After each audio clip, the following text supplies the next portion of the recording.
good day mga ka-aircon. So mayroon ni-repair tayo ditong isang board ng LG.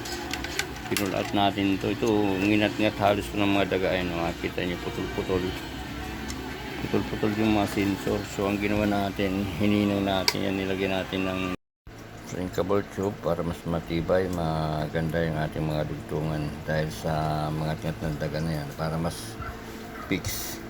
Nagpalit din tayo ng fuse, ano, 3.15 amperes na fuse. Din nagpalit din tayo ng capacitor. Ito yung maliit na capacitor. Ayan, 47K. Ayan yung pinalit natin. Okay, kasi nginat-ngat ito ng daga, so nagkaroon ng shortage. So far, titingnan natin to kung mapapaandar natin yung kanyang outdoor. Okay, so dadalhin ko lang ito doon sa unit sa condominium para ikabit. Ayan. Ayan yung ating ginawa. So isasalpak ko ito doon mga ka-aircon. Okay, good day. So nandito na tayo ngayon mga ka-aircon. Andito na yung board na ating ni-repair. So dito yung outdoor nya. Dito natin isasalpak. So ng ano to, ng daga yung kanyang mga wire. Ayan, yung galing sa pan motor. Ayan, pinupos ng daga. Yung board naman, yung inat-ngat din ng daga, yung mga wire, yung mga sensor. So ang ginawa natin, ginamitan natin yung soldering iron. Okay, so ito, nalinis na natin yung mga terminal bago natin isalpak. Ayan yung board. Medyo nakakatakot lang dito gumawa kasi sobrang taas. Ayan, makikita nyo, napakalalim. So nandito tayo sa rooftop, nasa 10th floor tayo. Ayun, taas sobra. Ayan, okay, so yan. Okay, so welcome back mga ka-aircon. Ito na yung board na ni-repair natin. So ngayon sasalpak na natin mga ka-aircon. Dito ka kumuha.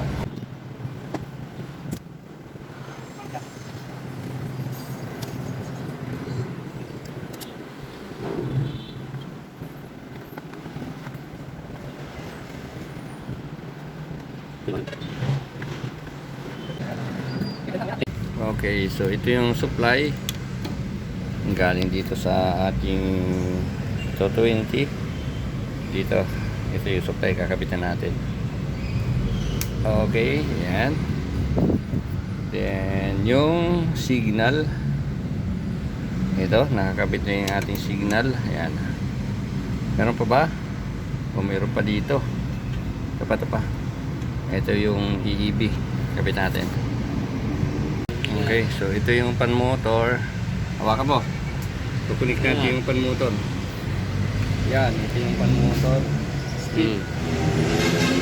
Supply ng pan motor. Yan. Yeah. Then ito yung compressor. Dito, tutok ka dito. Yan, compressor. Yan. Dito, nakatutok ka dito. Yan, ito yung compressor.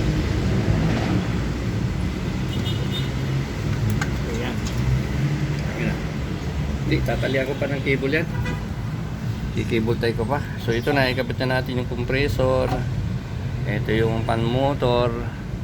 Ito pa, meron pa tayong dalawa ikakabit dito. Ito lang.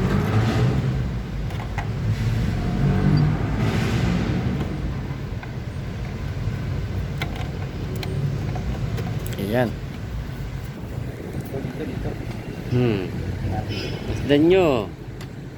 Huwag ka magsasalita dito ng ano. Yan na po.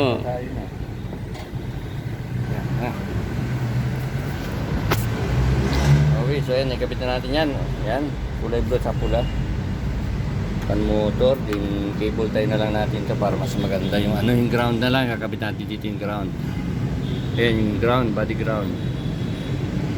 Okay. Okay, yan, nasalpak na natin lahat yung terminal. Ayos na yan. Salpak na natin yung terminal, tapos satakpan na lang natin. Plito na yan. Under na yan, ano Joey, no? Surbulan na yan, no? Huli yan. Okay, so ayan, install na natin. Bali, on na natin yung breaker para matesting natin. May power na ba dyan? Tayo yan. Teka, tawag. So punta natin yung indoor para natin. Buksan mo lang para makita ko. Siya yung remote dito. Ayan, so nakauna yung ano doon, nakauna yung ating breaker, ayun, no? Nakakabit na rin yung ating clamp twister. Tingnan natin dito kung magkakaroon ng power. O ba't wala? Ito. Check ko rito, baka... Baka nakapatay dyan. Naiuna yung power, so iuna natin sa remote. Ayan yung indoor niya. Tingnan natin kung mag-on. Yun, oh. Nag-on siya. Hindi pa, magta-timer pa yan. Ayan, so hintayin natin 3 to 5 minutes. Hintayin natin. Okay? Okay, so ayan, umandar na siya. Ayan, oh. Makikita nyo gumagana na yung amperahe natin. Ayan, oh, gumagana na rin yung fan motor. Okay, so yung board natin gumagana na rin. So ang tabayan na natin na ayan, lumalamig na yung ating side. Okay? Ayan, so yun mga ka-aircon, successful yung ating ginawa dito na isang repair ng board dahil sa ngat-ngat ng mga daga nagkaroon ng shortage dito. Ayan. Okay, thank you very much mga ka-aircon. Pupuntahan ko yung indoor mamaya, tatakpan ko lang dito. Ayan. Okay mga ka-aircon, so ito na yung ating ginawang aircon, yung L3 na 3TR. Ito yung nagpalit tayo ng mga wire ng sensor. Ito yung nirepair natin yung board. So ito po yung minatngat ng daga yung mga wire. So ngayon okay na. I-testing natin dito sa loob. Okay. Ayan. So nandito man tayo ngayon sa indoor. Ayan, gamitan natin ng remote. Ayan. Okay, so ayan. Nag-on na yung ating ginawang board. Okay, so ayan, hintayin natin ang mandar. So mandar na yung pan motor. Okay, so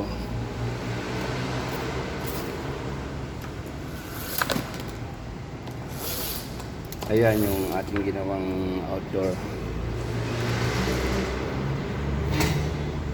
So yan, oh, nag-on na ang ating compressor, umandar na rin yung fan motor. So successful yung ating ginawang mainboard repair dahil sa ngat-ngat ng daga na survive natin yung isang unit natin. Okay, so sa ngayon okay na siya. So i-cleaning natin para mas gumanda yung lamig. Ayan, malamig na. So bali 3 unit to dito. Ito yung dalawa. Tinitesting din natin yung dalawa. So i-cleaning na rin natin lahat dahil gagamitin din yung pwesto dito. May magkakaroon ng event dito sa function room. So ayan, okay na rin ito. Itong isa. Okay. So yan, magandang mga lamig.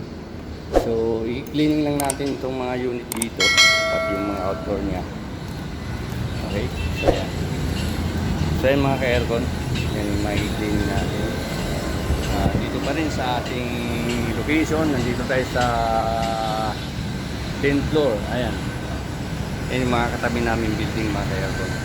Yan, lalatinghan. So ito yung mga mini-minti nating aircon dito, mga kliyente natin. Kabilaan, meron din doon, no? Yung kulay green na yun, tayo din mahawak yan. Okay, so nandito pa rin tayo sa rooftop. Ayan, kitang-kita may dumadaan na train, mga aircon. Ayan.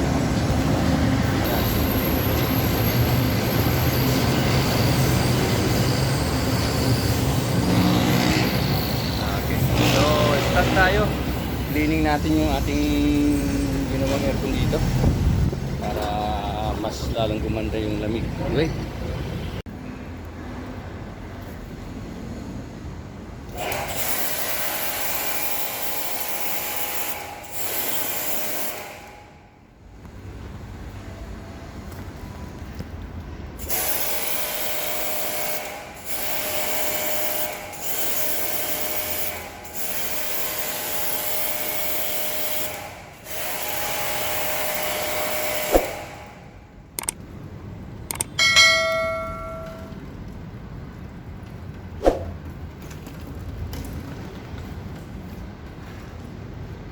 Okay, so ayun mga ka-aircon, nilinis natin yung ating ni-repair na aircon para mas maganda yung under niya. So, ginamitan natin ng pressure washer mga ka-aircon. Ito yung ating gamit dito, pressure washer para makinin mais evaporator. Then tinanggal din natin yung blower para matanggal yung mga alikabok lahat na natitira dyan. So, ginamitan din natin ng blower. Yan.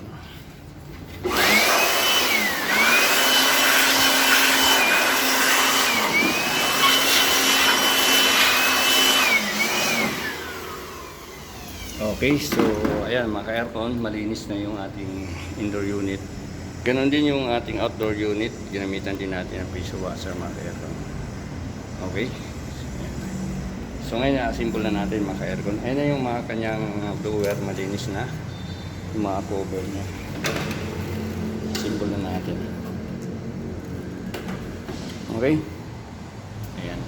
So see you next round mga ka-aircon sa mga next project na ating gagawin ng Aircon TV. Okay?